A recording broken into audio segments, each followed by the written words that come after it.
Shalom, shalom, shalom, shalom and blessings, warriors of Yahuah and the truth. My co-host in her little princess dress, she is all ready to go for our next video.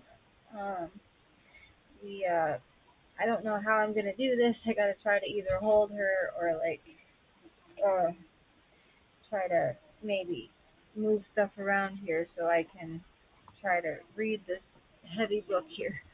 Okay, if you haven't yet, please like, subscribe, and share down below. And there is a donation link in my description box, and you can also use the same link to order or pre-order seats. We are now in 4 Maccabees in the CEPHER. So 4 Maccabees 1. As I am going to demonstrate a most philosophical proposition, namely, that observant reasoning is absolute master of the passions, I would willingly advise you to give the utmost heed to philosophy. For reason is necessary to everyone as a step to science, and more especially it embraces the praise of prudence, the highest virtue. If then reasoning appears to hold the mastery over the passions which stand in the way of temperance, such as gluttony and lust, it surely also and manifestly has the rule over the affections which are contrary to justice, such as malice, and of those which are hindrances to manliness, as wrath and pain and fear. How then is it, perhaps some may say, that reasoning, if it rules the affections, it is not also master for forgetfulness and ignorance? They attempt a ridiculous argument, for reasoning does not rule over its own affections, but over such as are contrary to justice and manliness and temperance and prudence, and yet over these, so as to withstand without destroying them. I might prove to you from many other considerations that observant reasoning is sole master of the passions, but I shall prove it with the greatest force from the fortitude of Eleazar and 7 brethren and their mother, who suffered death in defense of virtue. For all these contemning pains, even unto death. But this contempt demonstrated that reasoning has command over the passions, for their virtues. Then it is right that I should commend those men who died with their mother at this time on behalf of rectitude and for their honors. I may count them happy.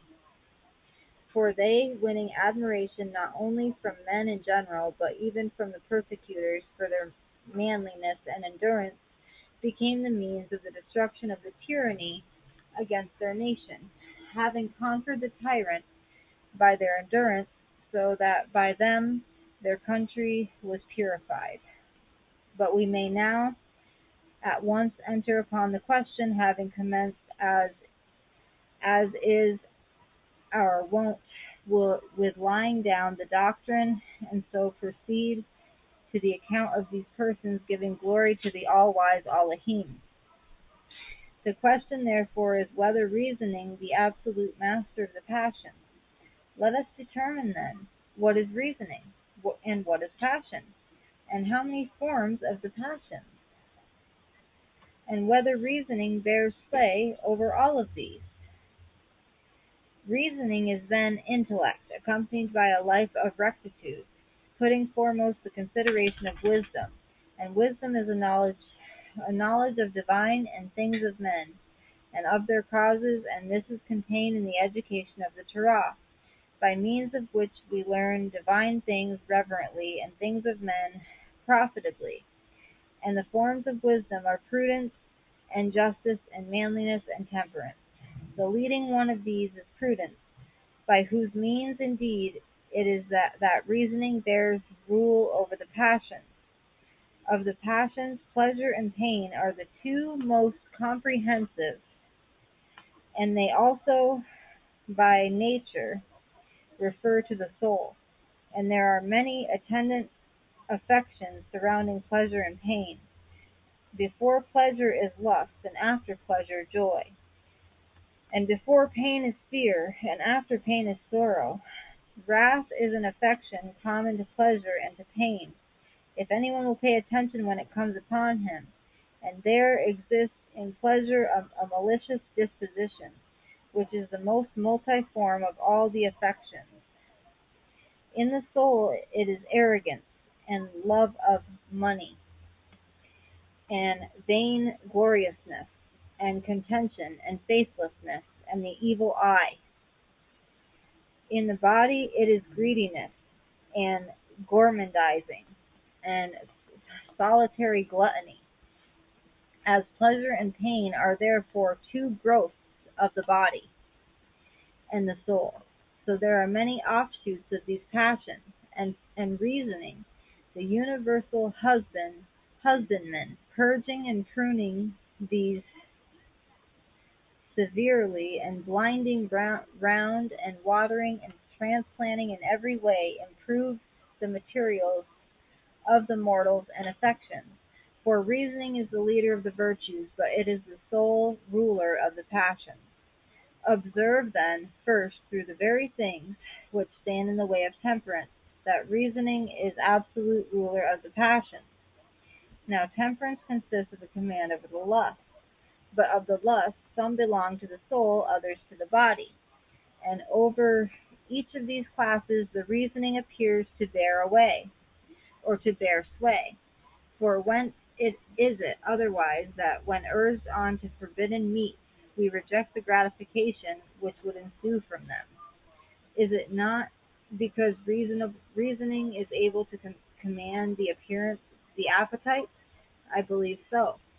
Hence it is then that when lusting after water animals and birds and four-footed beasts and all kinds of food, which are forbidden us by the Torah, we withhold ourselves through the mastery of reasoning.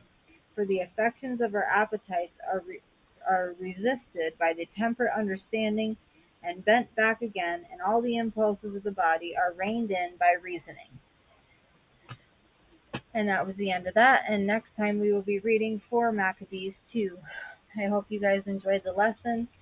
I'm not going to be singing a praise song at the end of this one because I'm hoping she's still subscribed to my channel. There's a lady that really appreciates that I read this book, and she likes to listen to it to fall asleep to. So I haven't been able to find her comment again because she sent the comment a long time ago, but I hope she still watches. Me and Bella, we love you all with an everlasting love, as our Abba Yahuah and the Shamayim loves each and every one of us. Salty. Ready?